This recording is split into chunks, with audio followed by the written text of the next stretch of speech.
Olá pessoal, esse é um vídeo de perguntas e respostas. Nós estamos pegando as perguntas, da lista que fica no chat na sexta-feira, de outras lives, dos comentários nos vídeos que são postados e no canal de Menos. Tudo jóia contigo, Jordelei? Tudo bem, Robson, graças a Deus. Pois é. E sempre muitas perguntas que às vezes a pessoa quer saber o porquê das coisas, né? Então, vamos Ai, os começar com... porquês. Essas perguntas de porquê são bem interessantes.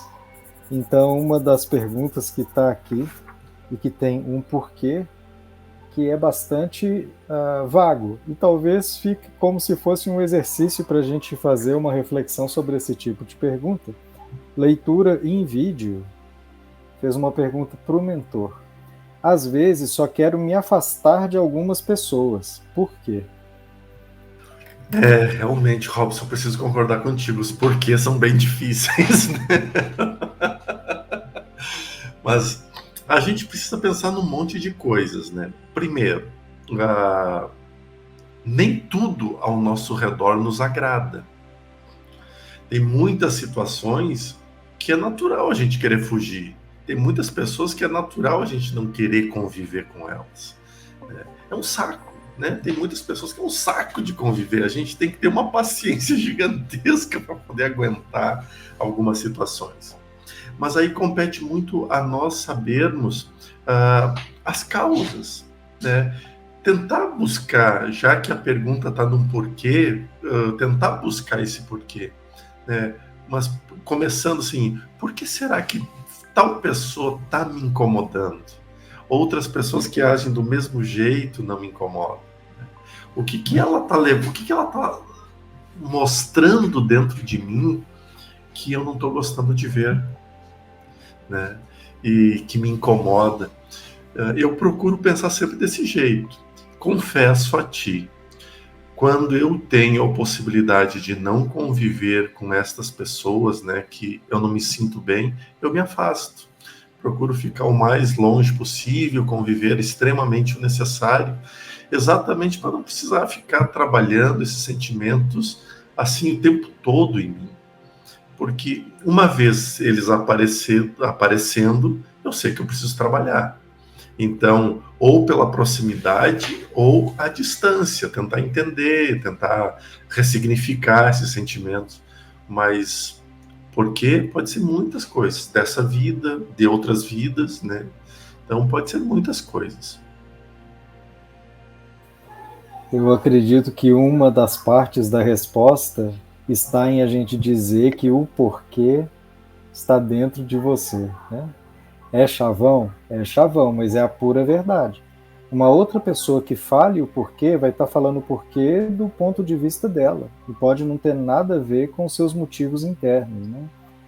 Então, para responder qualquer pergunta que inicia com porquê, é muito provável que você tem que se analisar primeiro. Então, se analisar na hora que eu encontro a tal da pessoa, se analisar em termos de com outras pessoas, como é a reação, com essa pessoa sempre foi assim, mudou depois, né? Mas provavelmente tem um motivo interno que é só de leitura em vídeo, né? Engraçado é o próprio nome da pessoa. Então tem essa ressalva. Mas a segunda ressalva, que é a pergunta do terapeuta, né? A pergunta do terapeuta, quando alguém pergunta um porquê, a gente volta com uma outra pergunta que é assim: por que você acha que é importante você saber esse porquê? De onde você tirou que esse porquê é importante para você? Sabe? Porque às vezes aí a gente, em vez de procurar a resposta do porquê que eu afasto das pessoas, por que eu resolvi fazer essa pergunta? Por que essa pergunta é tão importante? Eu poderia fazer igual o Jordelei sugeriu. Ah, só afasta das pessoas e pronto. Está resolvendo o problema? Tá, então acabou. Né? Mas se eu preciso de ficar procurando esse motivo, provavelmente tem alguma coisa em mim que está incomodada, ou insatisfeita, ou frustrada. E aí é bom aprofundar nisso, porque é um gasto de energia que, se a gente tiver só dispersando, a gente está perdendo nosso tempo. E se realmente for algo que é importante para o nosso espírito, Aí a gente tem que fazer as perguntas certas. E às vezes a pergunta certa não é esse primeiro porquê que aparece, né?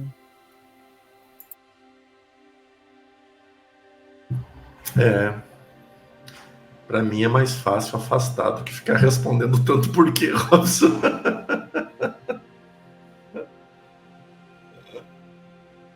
Acho que para a maioria das pessoas a gente vai fazendo isso, só que tem um momento que às vezes a gente não consegue afastar mais, né? Não, E aí a gente é obrigado a encarar a pessoa. Então tem uma segunda pergunta aqui com o porquê, da Letícia Caroline. Mentor, por que sou tão ansiosa e insegura? Como lidar com toda essa ansiedade? Eu não me sinto capaz. Bem, Letícia, olha só. Eu também sou ansioso, né? Tanto que me trato para isso. Quando a ansiedade está demais, é inevitável a necessidade do tratamento. Ainda porque ela já passa a ser orgânica, né? Ela já passa a estar ali no físico, incomodando o físico. E ninguém tem que sofrer desse jeito. Eu acho que a gente precisa ressignificar muito a condição medicamento, saúde, né? Porque não tem por que sofrer.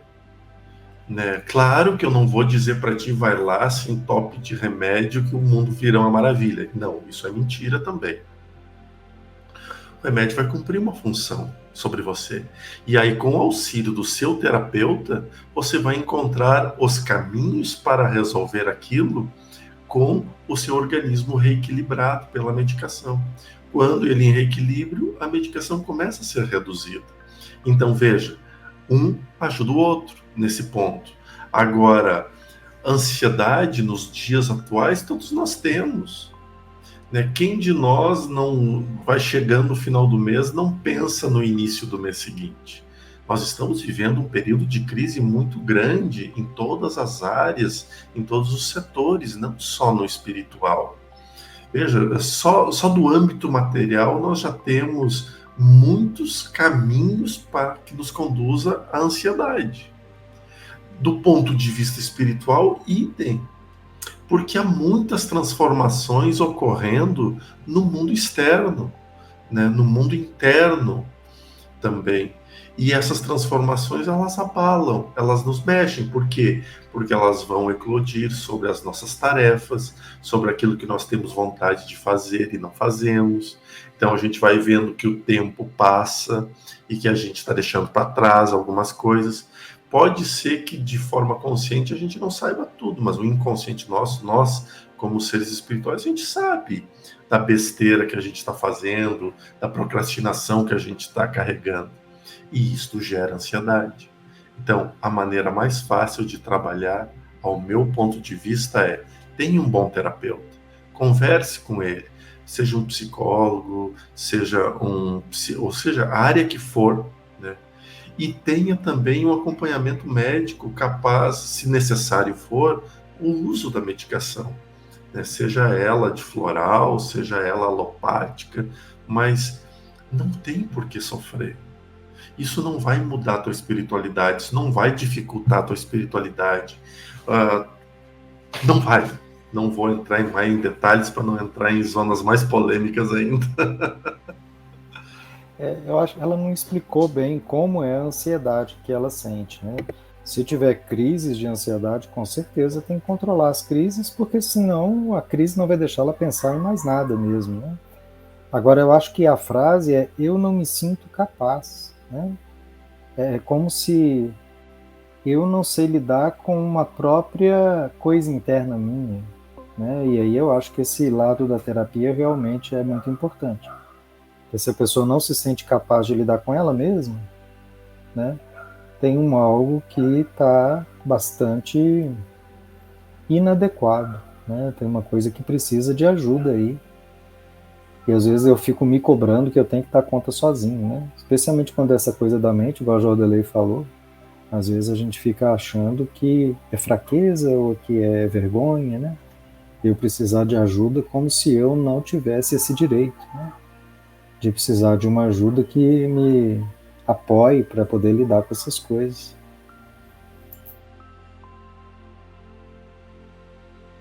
Muito bem. Vamos adiante. Então, Vanessa Santos fez uma pergunta sobre mediunidade. Eu vou passar para nós e depois, se for necessário, você passa para o mentor. Mentor Oikenaz, me consultei numa mesa mediúnica e sofri muito com enxaqueca e vômitos, e eu pedia à dialogadora, me ajude. Eu incorporei mesmo um sofredor ou era um obsessor me atacando? Bem, um obsessor é um sofredor. Isso que é um ponto que a gente precisa ver. Não são espíritos diferentes. Todo obsessor, ele é sofredor. Todo sofredor, ele se torna um obsessor por alguma coisa. Então, estamos falando do mesmo espírito. Segundo ponto, né? Quem sou eu para falar de colegas terapeutas? Ninguém. Não posso falar, não posso dar opinião sobre isso. Mas não é comum e não deveria ser um trabalho de incorporação durante um trabalho de mesa mediúnica, de mesa radiônica. Será? Não, ela falou mesa mediúnica. Então não sei se era uma reunião mediúnica ou se era um atendimento. Às vezes deu a impressão de um atendimento porque ela falou que ela, incorporada, falava me ajude, né? A palavra que ela usou foi mediúnica, mesa mediúnica. Não, perfeito, mesa mediúnica. Então tá, na mesa mediúnica. Ali é exatamente, numa mesa mediúnica, é exatamente o que deve ser feito. Quem está ali está para dar passividade. E todo mundo que dá passividade tem tendência a sentir as dores e as aflições do espírito que envolve. Isso é um processo extremamente natural e comum em todo o trabalho mediúnico. Quando a gente recebe suicidas, é normal sentir aonde foi a causa do desencarne. Quando nós, por exemplo, se foi através de sufocamento, através de projétil, se sente a dor. Quando alguém desencarna em um acidente automobilístico, é normal o médium sentir, muitas vezes, a dor do impacto, né, o susto do impacto, e reticências para todas as demais formas, né? É normal, por quê? Porque está na psicosfera do espírito.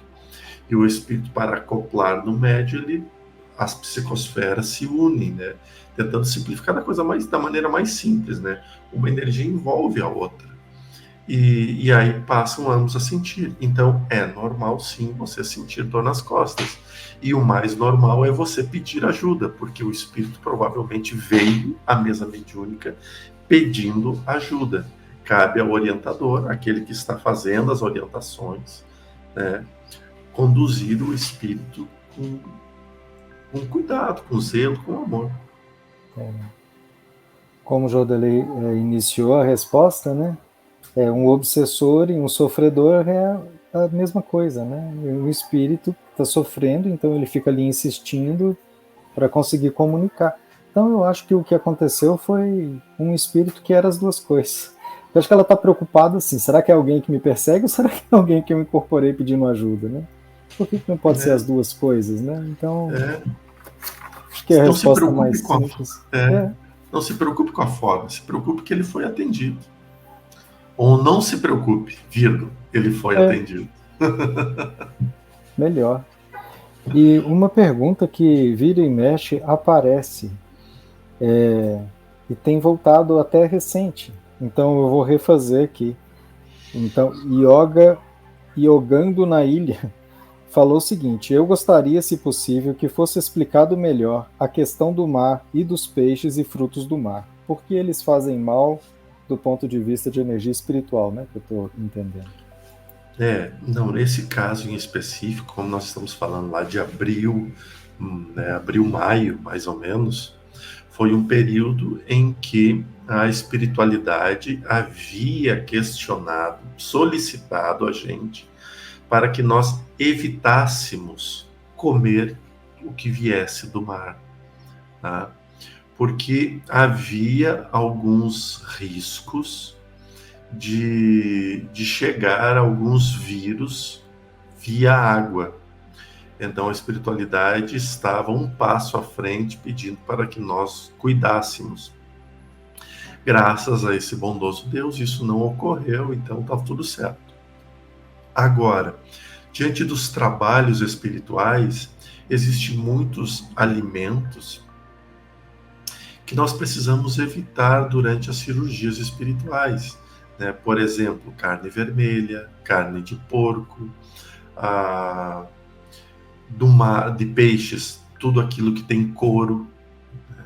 Então a gente tem que dar uma cuidada nesses peixes aí, como o pintado, por exemplo, né? E outros.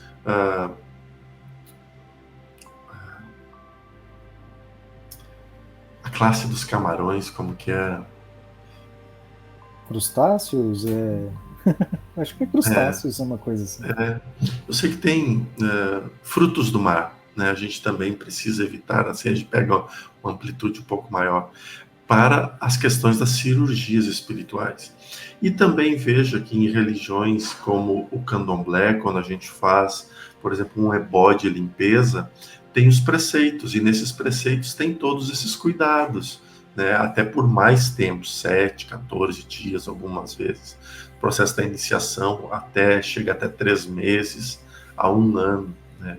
De cuidados com a alimentação nessa área. E veja, não é só isso, porque se nós formos falar de restrições, tanto de preceitos como cirurgias, o sexo também, a bebida alcoólica também está. Mas aquele período ali que nós estávamos falando sobre evitar, não era não comer, era evitar tudo que viesse do mar em relação a uma preocupação que a espiritualidade tinha sobre bactérias, né, que poderiam ser disseminadas pela água, que não foram, tá? Muito bem. Eu acho que esse vídeo tá de ótimo tamanho. Tá, sim. Um abraço muito grande, meus queridos irmãos. Que Deus, que Jesus e que toda a espiritualidade ilumine, abençoe e ampare a todos vocês. Nos vemos na próxima semana, uma linda e especial semana. Paz e luz.